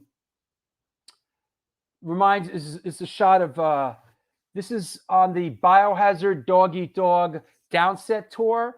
This is in the Alps, in the Alps, and this is Dave from Dog Eat Dog, me, and Sean Kilkenny. So I want to dedicate this show also to Sean, who passed away recently. He was a good guy, a beloved figure. Here we are in the Alps, just really living the life here. You know, when you're on tour with your friends and you're going from country, there he is. That's right. There he is, Sean Kilkenny. He's actually got a can of drinking Sprite in this picture, but here we are doing it in really good times. We had some really great times together on the road. We did all of Europe together, and rest in peace, Sean Kilkenny. We miss you. So that said, I think we are good. Let us continue. Let me bring on Mr. Mike Gitter. Hey, there you go. Hey, Who made those, man? Where'd those come from? they suddenly sort of just Hey, Wedge. cropped up at the Rainbow tribute to Scott the other night. Like all of a sudden, like somebody was handing them out, and it was like, "This is amazing." Right. I was sitting there eating food, and all of a sudden, stacks of those are being distributed. Like, that's cool. We need Well, to find how out was- who made them. Wedge, how was the rainbow thing? Bring us up to speed on the Scott Koenig rainbow tribute. I heard a lot of people came out of the woodwork for it. Yeah, it was quite amazing. I mean, when I called Mike, the owner over there, he's a pal of ours, and a good friend of Scott's. Mm-hmm. He honestly asked me, we sat down and discussed times, et cetera, and hey, how many people are going to be here? I'm like, I don't know if 20 people are going to show up or 200, or we have no idea. So we just held off. We said, all right, let's just reserve the entire patio. All right, that's cool. So we had basically over 300 people show up the other night on Sunday night, which was quite amazing. The entire patio was filled. People were indoors, eating and celebrating Scott's life, and just having a good time, telling stories, etc. Which was quite amazing. The feeling there. Everybody. Well, here you go. Yep. Trey says Sean Carmody made the stickers. Okay. Thanks, Trey. Do we know Thanks, Trey. Sean? Do you guys know Sean? Doesn't ring a bell. I don't know. Sean Carmody made the stickers. All right. Okay. I just it was just so funny to see, Koenig on a Danzig logo. It's like, what the hell? Well, and given the way I first met him, it was especially appropriate. Yeah. Absolutely. Here's a shot of me and Scott. God, I wonder where this was. You guys, your goatees, Jesus. All right. Yeah, we Powerful goatees. and I'm wearing like a Hasidic hat. And somehow I got my hands on one of those like really expensive Hasidic brims. And like for a while there, I was rocking this Hasidic brim, man. That's exactly Right? what we need. Yeah. Yeah, that's what you need, man. It's a statement. Yeah, absolutely. I think go back to that look, those brims are a couple $100, man. Yeah, You know? Jesus. Yep. So, let me think what else. I got a comment on this is that, I know Wedge, you were kind enough to help and Gitter, you were there, sort of, getting Scott's personal belongings and like cleaning that whole thing up. And I always said that, when I come back in the next life, I want to come back as size 13, which is Scott Koenig's shoe size, because Scott Koenig would buy sneakers, like an unbelievable amount of sneakers, and there would be a mountain of sneakers. Yeah. Like it was halfway up to the ceiling when he lived in New York. And I was like, when I come back in the next life, I want to be a size 13, man. You would have been in good company. Yeah. It's just unbelievable, just in the last, week and a half, we've been, cleaning out his place, and the amount of sneakers, and T-shirts and hoodies, as Gitter will attest to, he saw, was unbelievable. I mean, there's enough unworn, unwashed T-shirts to last all of us for the rest of our lives, and I spoke to him every day, and he never mentioned, I knew he'd buy certain things, but the amount that he bought, just ordered online. Well, I mean, it's like everybody's got their thing. I get it, and it's like cool. But man, I mean, he would find a T-shirt that he liked, and he would order every single color. Every color. There was light pink, medium pink, dark pink, light blue. The entire spectrum. he was a completist. Yeah. What else, Gitter? No, I mean, it was funny being there because it was like literally like looking at somebody's life and going, Yeah, that's wow. That's heavy, man. It's heavy when that happens, and I've been through that. It's like it's like the film stops in the movie film stops at that frame, and you walk into sort of their, where they lived or whatever, and you see like this is when things stopped for this person. It's really but wild. But you know what? Like you can look at that in another way. You can also look at it and going, it was a rich life, and it was a good life, and he touched a lot of people. And just even as we're talking here and thinking about like just the sheer like volume of artists, of bands, of industry people, of friends that this guy touched and had, he lived a good one. Very much so. Yep. Yeah.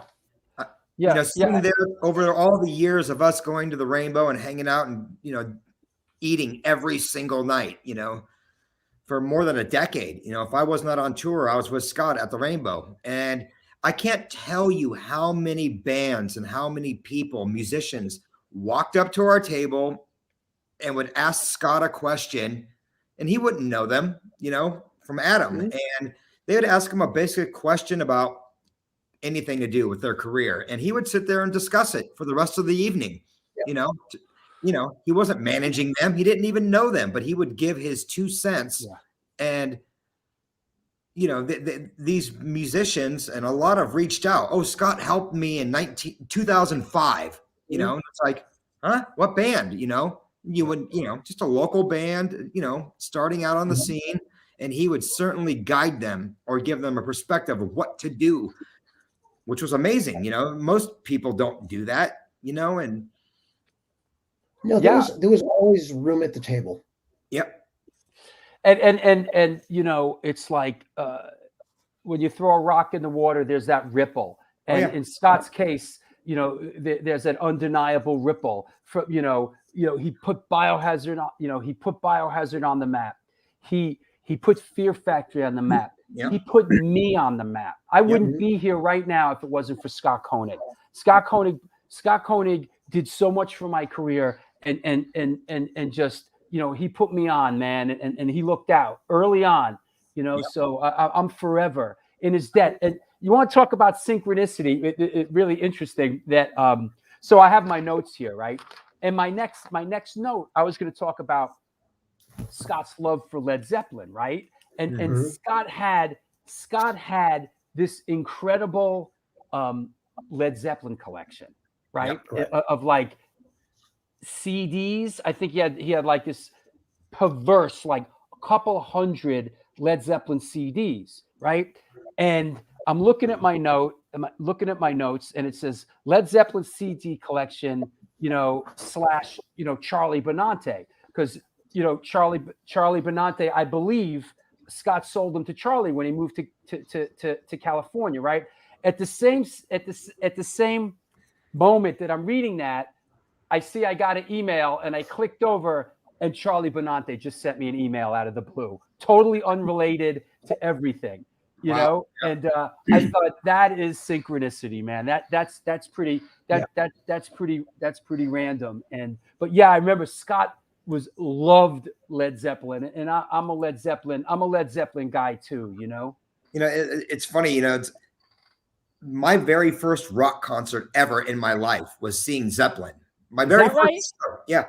And Scott says, yeah, I've got that on tape, because he had, he had every bootleg show, every recording, every, remastered, whatever it might have been. He had everything. Everything. So he would say, hey, you want me to play that show? This is back when he first moved to LA. I'm like, no, I don't need to see it. Fuck off, dude. Scott turned me on to some great stuff. And Scott loved, Scott turned me on to some great, like rock and roll stuff that I didn't really like. Scott turned me on to the Joe Perry Project. Right. Yeah. Scott turned me on to Rose Tattoo. Right. Like stuff like that, like the real, that kind of off-centered, real grimy rock and roll stuff. Yeah, 100%. Even in the last month before he passed, I would speak to him, and when he was at home, I'm like, "What are you doing?" Every night we would speak, about 11:30 onward, and I go, "What are you doing?" He's like, "Listening to." It was somebody from UFO, You know, Yeah. one of those side projects back from God knows what decades. Yeah. I'm listening to like Phil Moog's solo I'm record, listening you to know? Pete Way's, Yeah, project. right. I'm like, yeah, right. I'm like, wait a minute, it's midnight and you're listening, something full volume in your apartment, something Yeah. that none of us have listened to in decades. I'm listening to the third Ian Gillan solo record.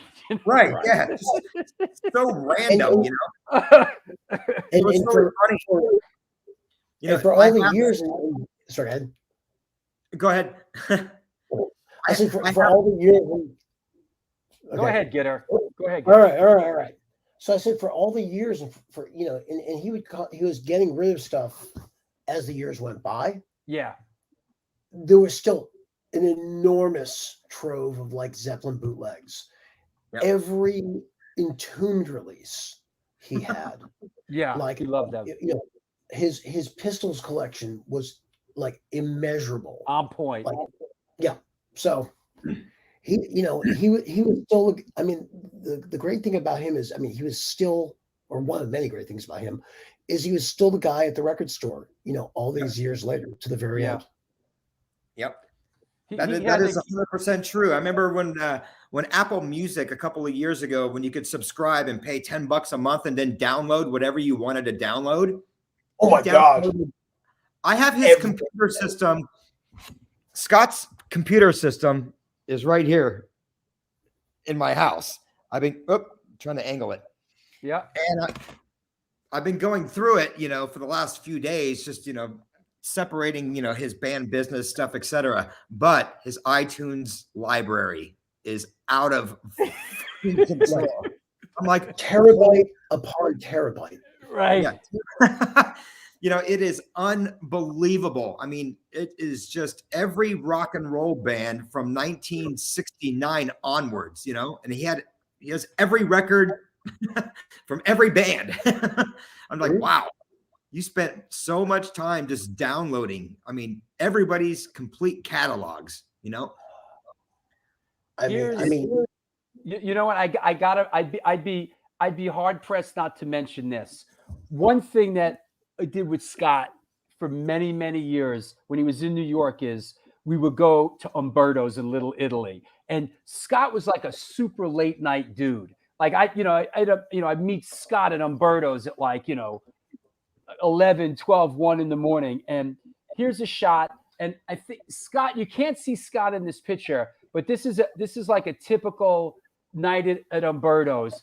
From the left, it's me, Dick Manitoba, Andrea, who works on Saturday Night Live now, Billy from Biohazard, Dominic DeLuca, and Scott's on the right over there. And, we had a couple other people with us, but this was like I spent so much time in Umberto's with Scott Koenig in Little Italy, night after night, all those years when we were doing the music videos, I have, and then of course the Rainbow. And now I don't even know how I'm going to set foot in the Rainbow again. Like I can't even wrap my head around it, because for years and years, you go to Rainbow, there's Scott, there's Lemmy, now they're both People gone. 22 will be, so many people the other night, they hadn't been to the Strip, let alone the Rainbow, in years, and at our get together the other night, so many people said they felt so, weird walking into the restaurant and not seeing Scott at table 22, which was the table. The table that Ricky would always fight about. I don't want to sit at that table, right? Yeah. Ricky, Yep. Oh, yeah, I don't want to sit at this table. why do we have to sit at that table? Yeah, Kim remembers. We had a lot of meals there, Kim, like at Umberto's. Scott spent a lot of time at Umberto's. And then there was the other place that I just told him closed here in Chinatown. It's called 100 Bayard or 66 Bayard. It was the place with all the dollar bills on the wall. Anybody remember the name of that place? Something 99 Bayard or something. That was Scott's Chinese food place in Little, in Little Italy. Yep. Yep. Here you go. Thank you, Kim. 69 Bayard. It was 69 Bayard. That's what it was. Right. So not Woe Hop. It wasn't Woe Hop, bro. It was 69 Bayard. Like, yeah, 69 Bayard. This is Woe Hop is for rubes, bro. This is like the real deal, like in the know spot. Right. 69 Bayard. I mean, I'm not mad at Woe Hop. I like Woe Hop too, So, I like that as well. But yeah, and I got to say this too, Scott, with this show, and it resonates with this show, is I'd call Scott up. Oh, wait a second. Are you here? You with us? Oh, He's all right. I'd call Scott. Bob, you hear us? Nope, he's still frozen. Yeah, he's pretty frozen. It's a good look, though. Yeah, it's a good look. Mm-hmm. Yeah. Damn. Love to get him on. All right. So be it. But I'd call Scott up and he'd be like, yeah, I'm on the other line. I'm talking to Jimmy Hazel from 24/7 Spies. I'm like, yo, ask Jimmy if he wants to come on the show. And he'd be, hold on a second. He'd come back and go, yeah, Jimmy will do it. I'm like, okay, good. And he did the same thing with Andrew from Strife. I'm like, oh yeah, ask Andrew if he'll come on the show. So, man, I'm gonna miss Scott, man. And the one thing that I would do, I would call Scott whenever I had a really long drive, at night. Right. Sometimes I'd be driving late at night and from Boston to New York or in Florida, and the first call I'd make would be to Scott Koenig because, dude, I got a lot of time. Let's chop it up. And I'd get the whole rundown on Fear Factory, and I'd get the whole rundown on Dino and Fear Factory and Burton and the lawsuits and the whole bit. And then I'd get the whole rundown on Biohazard and why can't these guys get it together? And they're getting offers that are unbelievable. And man. I had the same conversations every day, I know them well. Yep. I only wish that Scott could have seen Biohazard,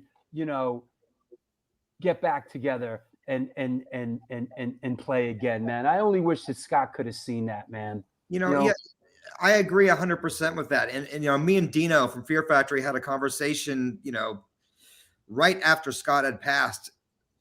Those two did some unbelievable amount of work during the whole lockdown pandemic. I mean, I work with a lot of bands, and I'm in, like Gitter knows and everyone else knows, a lot of people didn't do shit, during lockdown. Right. Dino and Scott, I mean, re-released records, redid deals, redid merch deals. I mean, it goes on and on and on. And that was Scott's, his, him doing all that was his, his spark, and, even in all of his health issues, him, getting through the, all the legal stuff that the Fear Factory has gone through and finally seeing the light of day was, amazing. But now, me and Dino were talking about how Scott is not going to be able to reap the rewards and see this, see the band go back on stage, in the new version or whatever, what Dino comes up with, which is going to happen in March, and,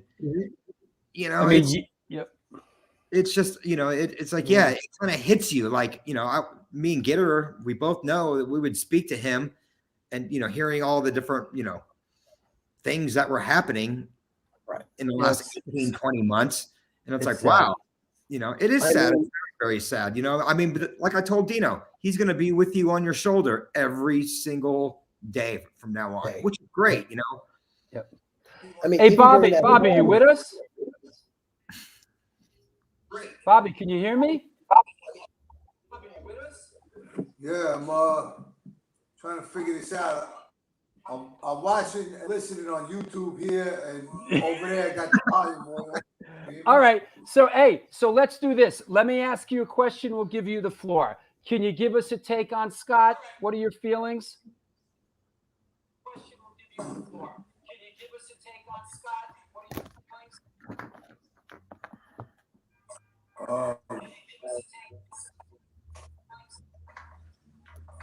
Well, first of all, what's up, Gitter? What's up, Wedge? What's up, Bobby? To see guys, and it's like under the circumstances, you know. Yeah.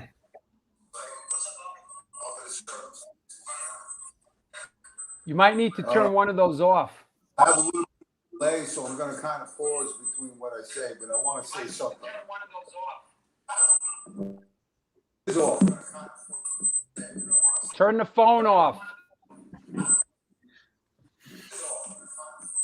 Fucking weird. I hear my echo. Then I can't hear you. Oh, all right. All right. All right. Well, go ahead. Go ahead.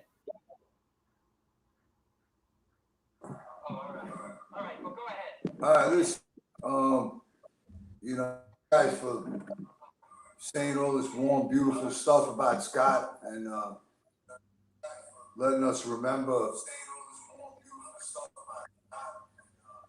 how great he was of a guy and great friend. He had all this kindness, and he was a very gentle soul.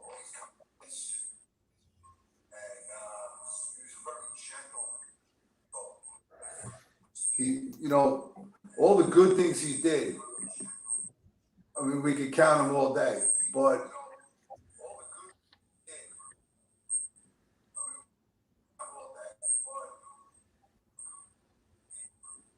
there's an echo.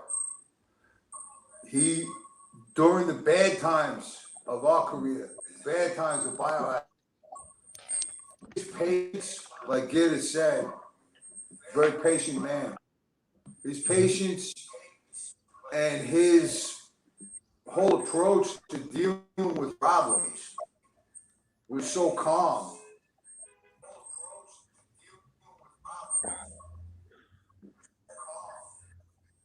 You know, if it wasn't for him, we would have never gotten anywhere. Scott was the fifth member of Biohazard, I feel. He was more than a manager.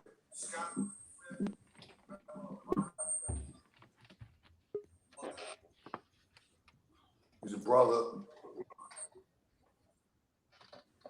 And, you know, I don't know what to say, guys. I just wanted to pay my last respects.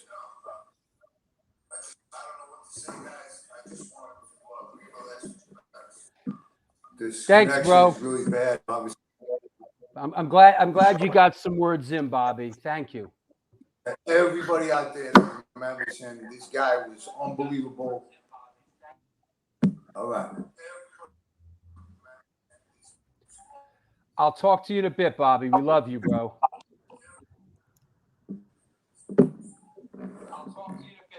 All right, man. God bless us all, man. Awesome. All right. Hey, let me take a last break here. Let's come back and let's lighten it up a little bit. And Scott would want us to move forward and have some laughs. And let's come back in a bit, and we'll do just that. All right. What's happening? This is the Scott Koenig tribute, and this is the New York Hardcore Chronicles Live. And we are sponsored by many people, including, since 1992, Generation Records. They've been a mainstay in the New York metropolitan area music scene. Today, they offer a diverse selection of new and used rock, jazz, indie, hip-hop, punk, hardcore, metal, blues, soundtrack, and reggae LPs, as well as T-shirts, posters, and other merchandise. They buy used record collections and music memorabilia and will pay you top dollar for them. House calls made for large collections in the tri-state area. Call or email generationrecords@gmail.com and follow them on Facebook and on Instagram. New York Hardcore Comics opened in 2013, selling comic books, punk rock and hardcore memorabilia, toys, statues, skateboard decks, vinyl, and all things horror. We love helping bands push their demos and new tracks, so please stop by and drop off your new music. We have in-store events like Magic the Gathering and Warhammer tournaments, plus meet and greets with bands and some live performances. Open 7 days a week and shipping worldwide. Find us online through Instagram, Facebook, Twitter, and eBay. Located at 117 Main Street in Lovesley, Dobbs Ferry, New York. www.newyorkhardcorecomics.com. Also, DTFM Vinyl Distro is a record store that specializes in underground music. believe it or not. Punk, ska, hardcore metal, and more. Located in the heart of Fargo, North Dakota's industrial district. Shop in person or online at www.dtfmvinyldistrict.com, where the motto is death to false metal. Last but not least, Organic Grill is a vegan restaurant located in East Village, New York City at 123 First Avenue, featured in New York Magazine, New York Times, and Veg News. Their dishes have won numerous awards, including Best Veggie Burger. They make their own cheeses, sausages, and burger patties, and every dish on the menu can be made gluten-free. This year, they celebrated their 21st anniversary, and they're all about having a great time while enjoying amazing, clean food. They're now fully reopened for business and look forward to seeing you. Yes, you. Get in touch with them and order some great food at www.theorganicgrill.com. Want to mention a couple of other shows coming up on Wednesday, November 17th from Overkill, Shadows Fall, Flotsam and Jetsam, and of course, Troy, New York represent. We've met the enemy, and the enemy is us. Mr. Jason Bittner is on the show Wednesday, November 17th. Look out for that. Look out below. Also, little controversial, but you know what? Actually, he's been doing a whole bunch of podcasts and talk shows lately. Dave Ellefson is coming on the show. That is Sunday, November 28th. Of course, Megadeth, The Lucid, Altitudes and Attitude, F5, and he even played on the new Ministry release. So Dave Ellefson coming on the show. Want to announce this show. This is a new one, hasn't been up on social media yet. This guy has a rich history as a producer and engineer. He was involved with Leeway, Born to Expire, Cro-Mags, Crown of Thorns, Marauder, Killing Time, Agnostic Front, Judge, Sick of It All. We are talking about producer, engineer Tom Soares is coming on the show to talk about all this incredible wealth of material that he has been involved in. This should be a really interesting show. We got to mix it up every now and then. So Tom Soares coming on the show. Oh yeah, I want to remind you that on Saturday, November 6th at Generation Records, I am moderating the book event for JJ French's new book, Twisted Business, Lessons from My Life in Rock and Roll. It's free. Generation Records, come on down, buy JJ's book, come see me in person. Don't be scared. That said, let me see. Yes, the Ellefson show should be great. Yes, Jason Bittner should be great. There you go. Yep, cool.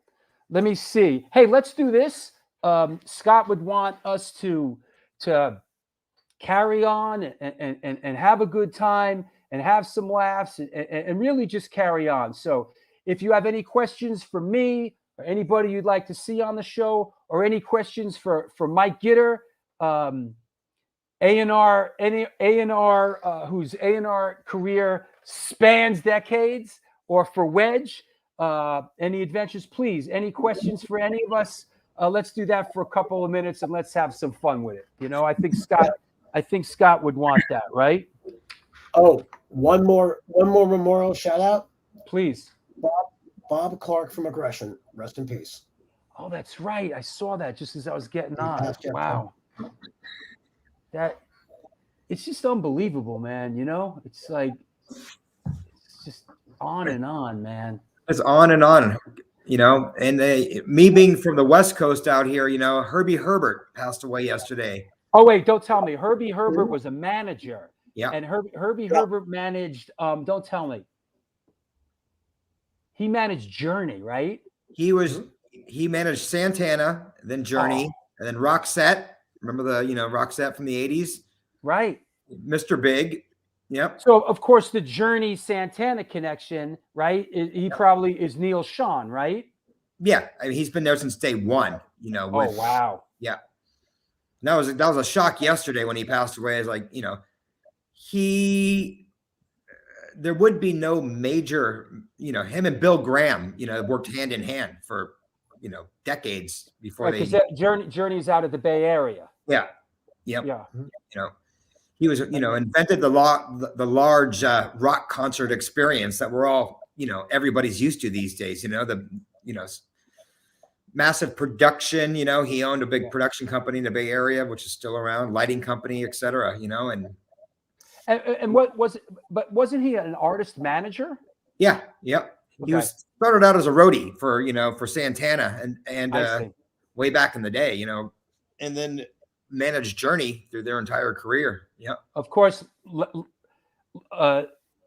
Larry the Hunter points out, yes, the connection too between early Santana and Journey is keyboardist Greg Rollet.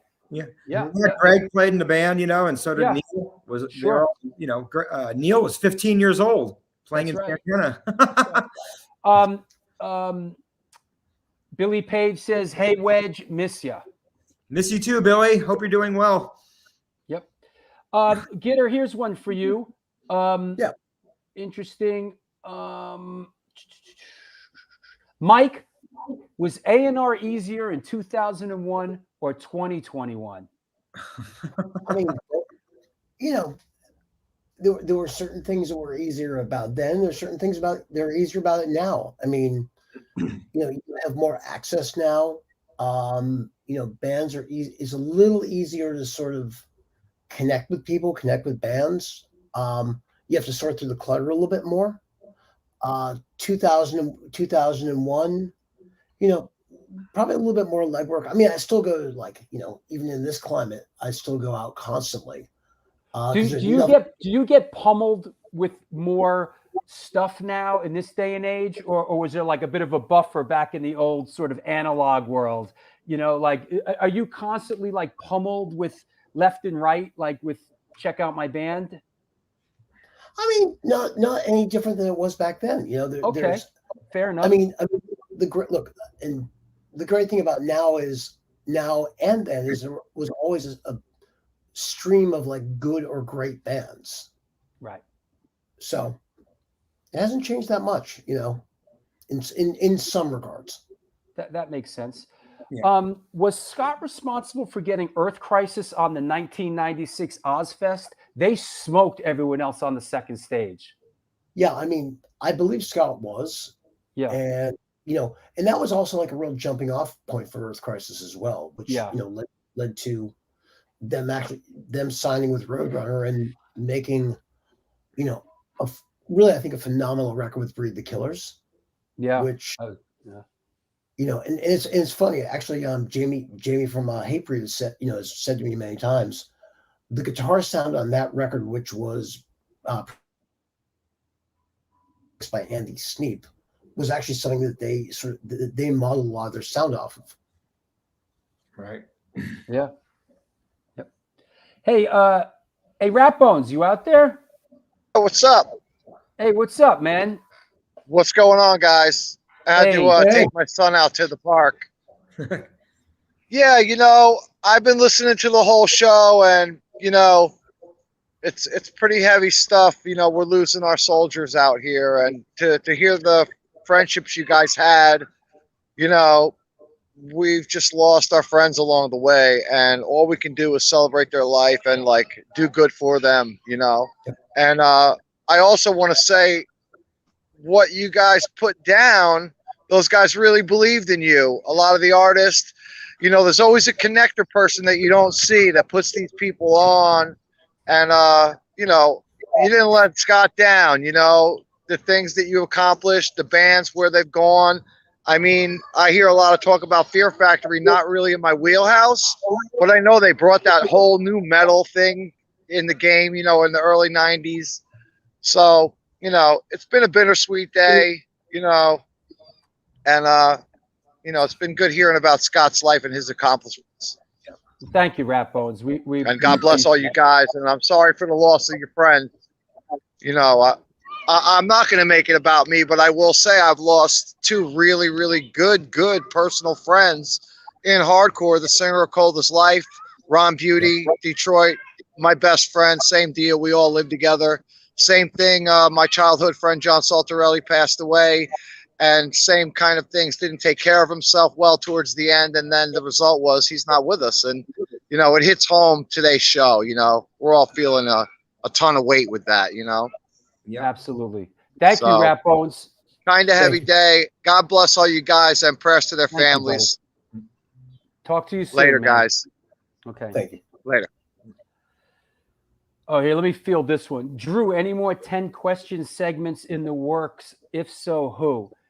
Well, the 10 question thing has gotten a little bit difficult for me to do because I do the show now.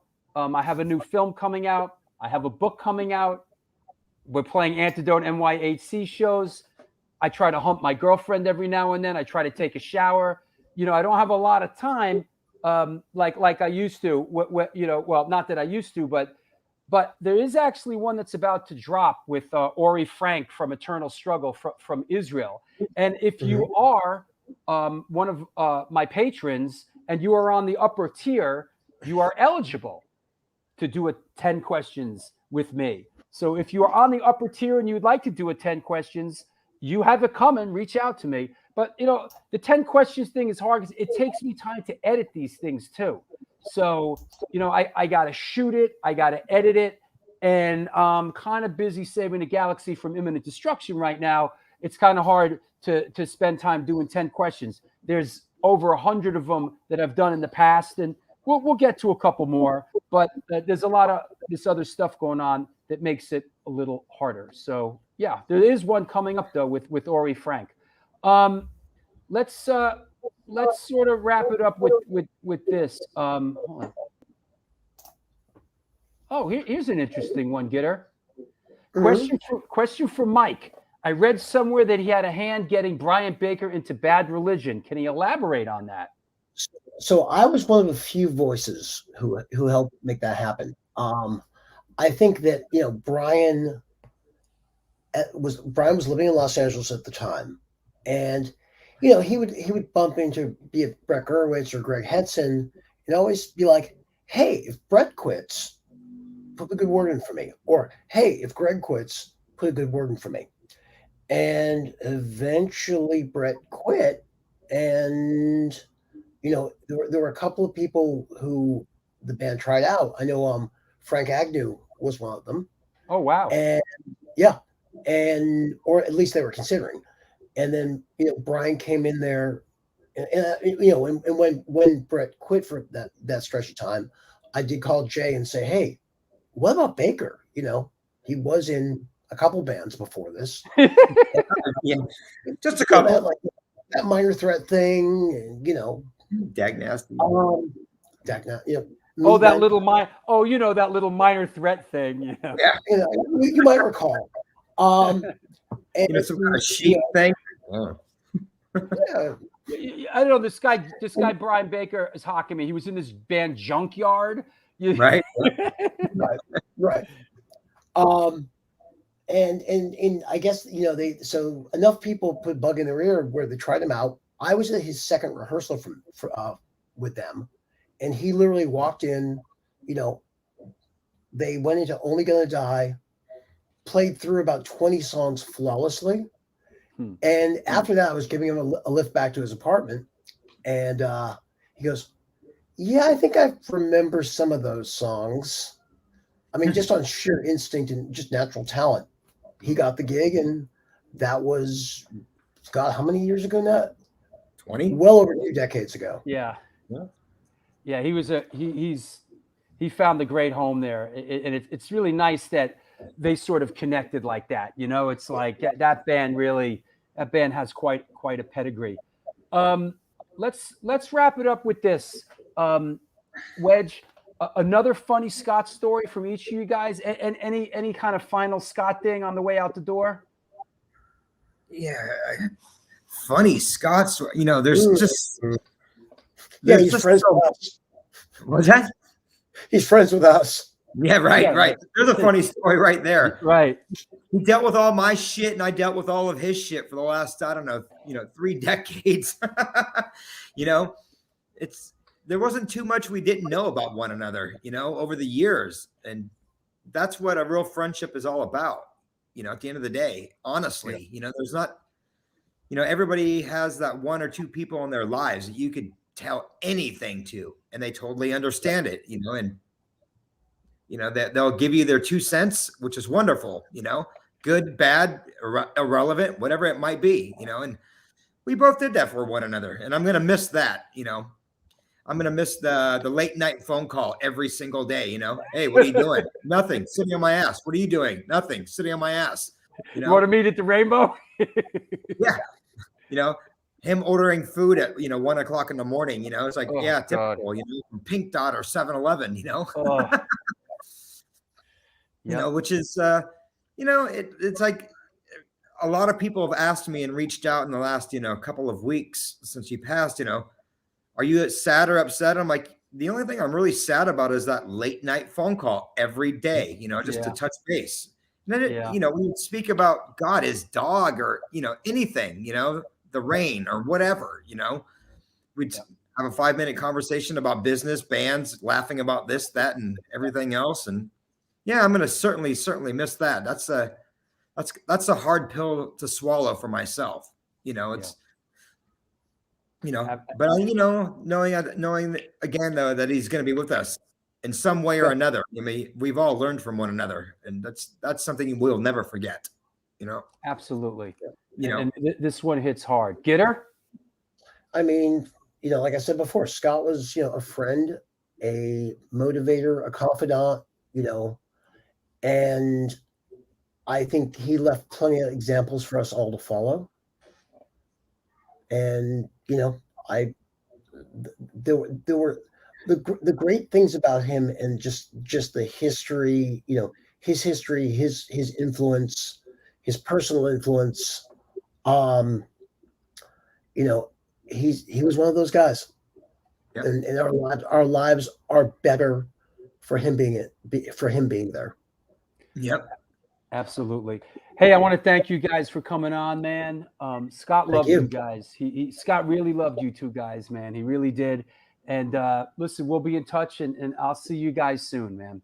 Thank you so much, you know, for doing this. You know, My pleasure. Thank you very, very much. Okay. I'll talk to you soon. All right, brother. All right. Bye-bye. Bye. Thanks, Drew. Bye-bye, Getter. Well, there you go, man. It was heavy. You know, thanks for you know, coming by and paying tribute to our friend that's gone. You know, it's a crazy world. It still hasn't sunk in, and like Wedge said, you know, I'm gonna miss him when it's time to you know, make those calls and on those late night drives, you know. So, you know, let me just make sure you know, and not just Scott, you know, Sean Kilkenny, Todd Youth, you know, you're all going to be missed, you know. And yeah, I'll miss you, Scott. I really will. And I will not let you down in this life, my friend. You can count on that. So thanks a lot, everybody. I'll see you on Sunday for Eddie Sutton. And please, until then, do good things, and good things will come to you.